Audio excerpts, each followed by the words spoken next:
Good morning students. कल हमने दामोदर घाटी परियोजना तक पढ़ लिया था। अगली परियोजना है हीराकुंड परियोजना। हीराकुंड परियोजना उड़ीसा राज्य में महानदी पर स्थापित की गई है। इस परियोजना में संबलपुर नामक जो जगह है उड़ीसा में, उससे 14 किलोमीटर ऊपर की ओर एक बांध बनाया गया है जिसका नाम है हीराकुंड बांध। हीराकुंड परियोजना कौन से बांध पर है? हीराकुंड बांध पे।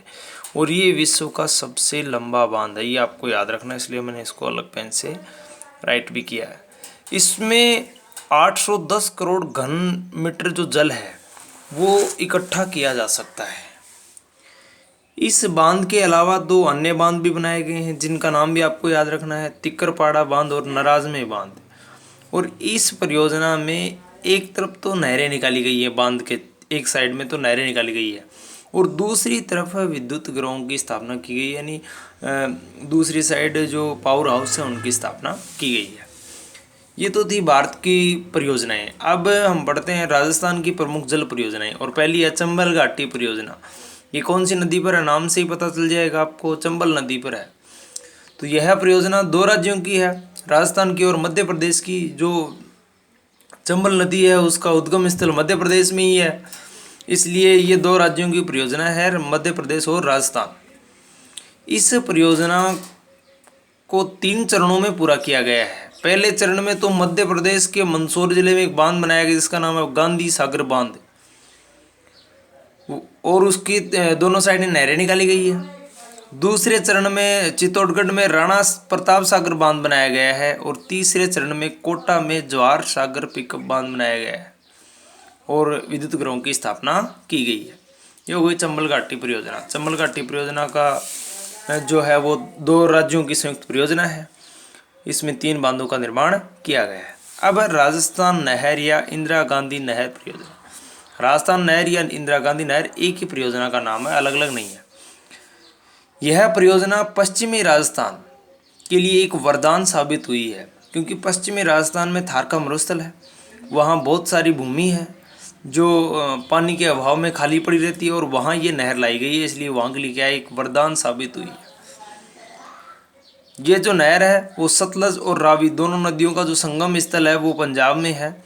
वहाँ पर एक बांध बनाया गया है जिसका नाम है हरिके बैराज बांध, और उस बांध से ये नहर निकाली गई है। यह नहर एशिया की सबसे बड़ी मानव द्वारा निर्मित नहर है।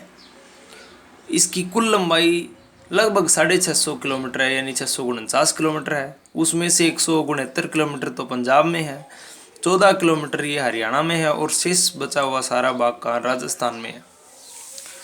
राजस्थान में इस नहर से 9 जिलों में 29 कस्बों में 3461 गांवों में पेयजल की आपूर्ति की जाती है। इस नहर का जो निर्माण है वो 2 चरणों में पूरा कराया गया।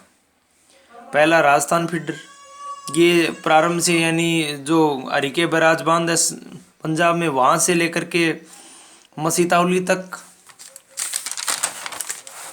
और दूसरा मुख्य नहर ये मसीतावली से लेकर के मौनगढ़ तक है। इस नहर से थार के मरुस्थल में सिंचाई क्षेत्र का विकास करने के लिए लिफ्ट नहरें निकाली गई है। अब ये लिफ्ट नहरें क्या होती हैं?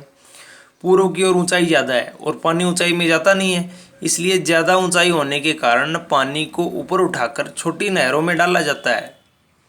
उसे ही क्या कहते हैं? लिफ्ट नहर कहते हैं। लिफ्ट का मतलब होता है उठाना, यानी जल को उठा करके छोटी नहरों में डालना। ऊंचाई पर जल जा नहीं पाता इसलिए उठाया जाता है।